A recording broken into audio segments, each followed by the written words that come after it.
Welcome everyone, you are listening to EJ Stories. If you like stories that will keep you up all night, then please like, share with friends and subscribe to our channel. Are you ready for true horror? Let's go. The Last Stop, Part 1. Ron took a sip from his travel mug and winced. The coffee had gone cold. He took a breath and drained the rest of the cup. It might taste like wet dirt, but Ron needed the caffeine. Part of him regretted offering to drive his nephew and the neighborhood kids around to trick or treat, but he'd made a promise, so he'd get through it. Hell, it was barely 11 anyways. The night was still young.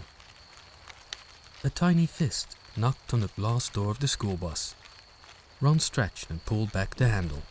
A colorful parade of miniature monsters streamed onto the bus. Ron began his head count. 1, 2, vampire makes 3, a Power Ranger, a basic ghost in a sheet, 6, 7, a handful of superheroes, and a girl with surprisingly good zombie makeup. 11 kids in total sat down and began rummaging through their candy bags. Ron frowned. He checked his math again. He turned around in his seat for another head count. Still 11. The count was off. He started a night of 10 kids. "Did someone new get on?" he asked. The kids stopped their candy counting to stare at him. None of them answered. Ron tried to single out his nephew, but couldn't remember if the boy was dressed as a Spider-Man, Red Ranger, or maybe one of the others. "Joseph?" Ron asked. "Did you invite a new friend on the bus?" The vampire set his bag down, but didn't make eye contact. "Yes, Uncle Ron." His voice sounded unusual, strained. Ron decided the kid was probably tired. "Who just got on?" Ron asked. Joseph didn't reply, but he did turn to look at the ghost sitting in the back row.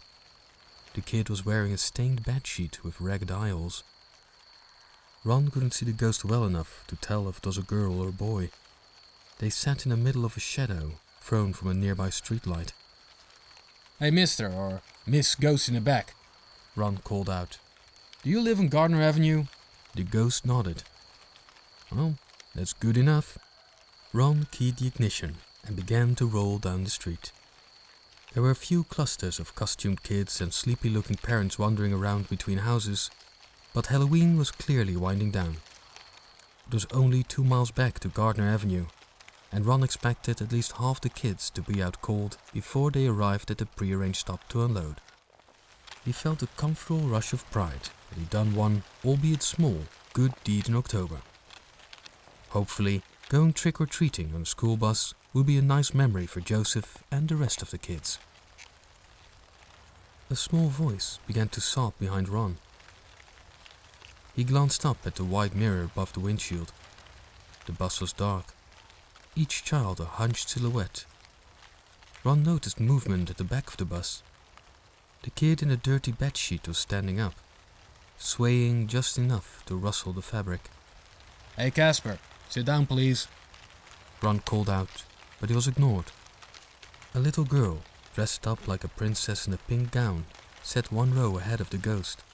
She began crying hysterically. The ghost snapped its head towards the sound. "What's wrong, kiddo?" Ron asked. Other than the sobbing, it was silent in the bus, and his voice carried. The little girl didn't respond. She only cried louder and began trembling. The kid in a ghost costume walked forward 1 row and turned to face the girl. Ron lost sight of her in the mirror, his vision blocked by the graying bedsheet. "Hey, kid in the ghost costume!" he yelled. "I'm serious! Go back to your seat! Hey, sit down!" The sheet continued to sway. Suddenly, it stopped. A shriek filled the bus. "Jesus Christ!" Ron shouted, slamming on the brakes. Or, at least that's the signal his brain sent to his leg. Ron found that he couldn't move his foot to the brake. Couldn't really move at all, other than to continue driving. It was as if he was stuck in his place by an invisible force, a butterfly nailed to a board by glass pins. Ron's eyes could move, and his hands, but the latter didn't obey him. His fingers continued to grip the steering wheel at 10 and 2, relaxed, as if a little kid wasn't screaming her lungs out down the aisle. Ron's hands gently turned the wheel, guiding the bus down an unlit side street that he had never seen before. He didn't want to make the turn, fought against it so hard that his tendons strained in his neck. But Ron couldn't resist. The girl was screaming louder. Then the sound cut off. Silence. Ron glanced up to the mirror. All of the children were facing straight ahead. Some were shaking or sobbing, or sitting with their eyes jammed shut. The ghost had turned, still blocking whatever happened to the girl in the princess costume. Ron noticed that the bedsheet was ripped and muddy at the hem, hanging low over bare feet. The kid wasn't wearing any shoes, revealing skinny ankles and pale toes gone black at the edges. Whatever was wearing the ghost costume seemed to notice Ron's attention. It took a few steps forward in the aisle, now even with the next row of seats. One of the boys nearby started making a pitiful whining noise. But no one tried to run or even stand. Everyone was apparently frozen by the same force that held Ron in place and kept him driving casually on. Now that the ghost had moved, Ron tried searching the mirror for any sign of the girl in the princess costume. However, the back of the bus was now completely dark, as shadow choked as a forest cave. The ghost again blocked Ron's vision of several trick-or-treaters. Several children began screaming all at once. "Hail Mary, full of grace, the Lord is with thee," Ron mumbled, wishing he could take his hands off the steering wheel so he could clutch the crucifix he wore around his neck. Even as the wailing continued further back in the bus, Ron noticed that they were driving down an unknown road. He was familiar with every side street and cutout within 20 miles of town, and he was sure he'd never been down this particular lane. There were no houses, no lights, only tall and crooked trees. The street had no shoulder and curved like a tangled ribbon. Ron watched as strange figures darted and danced between the elms and pines. Several shapes hung down from the branches, a few close enough to almost brush the top of the bus. The windows all around Ron began to fog, then frost, then became caked with ice, all in a matter of minutes. He could no longer see the road, but it didn't matter. Whatever controlled his hands knew where to go. Ron closed his eyes. The screaming was everywhere now, an endless barrage of high-pitched terror and agony and helplessness. He was afraid to look up into the mirror, but when the shrieking got too close, Ron couldn't resist. The thing in the ghost costume was 2 rows behind the driver's seat. Everything behind the creature was pitch black. Its sheet was a soaking red mess that clung to a short and emaciated frame. There was only one other child on the bus, Ron's nephew, in his place of honor, sitting in the front seat. The boy was curled up, shaking violently, head pressed to his knees. "Hey, Joseph," Ron whispered. "it's going to be okay, buddy." The red ghost stood watching in the aisle, head cocked to one side, like it was curious. Even up close, Ron couldn't see any eyes, just those torn holes in the sheet. Something began scratching at a nearby window, which was so fretted with frost it looked like an ivory plate. There was banging, knockings, heavy blows impacting the bus on all sides. The engine died and they rolled to a stop. Joseph was pressed against the wall, as far from the aisle as he could manage. The thing in the sheet moved forward again, filling the rear-view mirror, blocking out everything else. It's going to be okay, Joseph. Ron lied, eyes shut and hands pressed against his ears.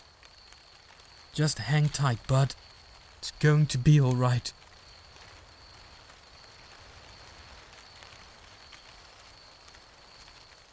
Last stop, part 2.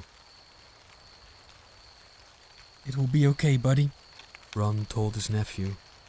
But as he sat there, hearing his nephew start to whine and whimper, he thought to himself, I have to protect him. Ron closed his eyes tightly and started to repeat, Lord, give me strength. Just then, Ron felt himself breaking away from whatever force was holding him. As he started to stand, then turn, Ron noticed the lights started to flicker and then stay on. Everything went silent. All the banging coming from outside of the bus just went completely still. The ghost turned slowly towards Ron. Ron's heart started to race as he looked all around at all the children in horror. But his curiosity was strong. What was this thing? Out of sheer bravery, he snatched the red-soaked sheet off of the boy. To his surprise, it did look like a young dirty child. Then, out of nowhere, the boy opened his mouth with a loud hiss, and his jaw extending out really far with a mouth full of sharp teeth. Ron was shocked with disbelief. The sound of his nephew starting to scream snapped Ron out of his trance. He grabbed Joseph and ran off the bus. He looked around the bus, only to see other children that looked the same. They all hissed at the same time, showing their extended mouths full of crazy sharp teeth. Ron picked Joseph up, turned around, and ran as fast as he could. He looked back to see an army of children-like creatures following not far behind. They ran for what seemed to be forever, when Ron saw Gardner Avenue ahead. It's gonna be okay, buddy, he said to his nephew as he held him tighter. Ron took one last glance to see that they were getting closer. Their screeching sounds were getting louder. He closed his eyes tightly and continued to run. Just then, everything seemed to go black, and there was a knocking sound. Ron jumped, opening his eyes, to see himself on the bus again. He looked around, confused, and heard a second knock. It were the children outside of the bus, waiting to get in. Ron looked around the bus to see everything was normal. He turned back around in dismay and opened the bus door. As the kids got on, Ron nervously started counting the children. 10. I better make sure, said Ron, as he anxiously got out of his seat and walked to the back of the bus as he counted. 10. With a sigh of relief, Ron walked back to his seat and thought to himself, what the hell was that?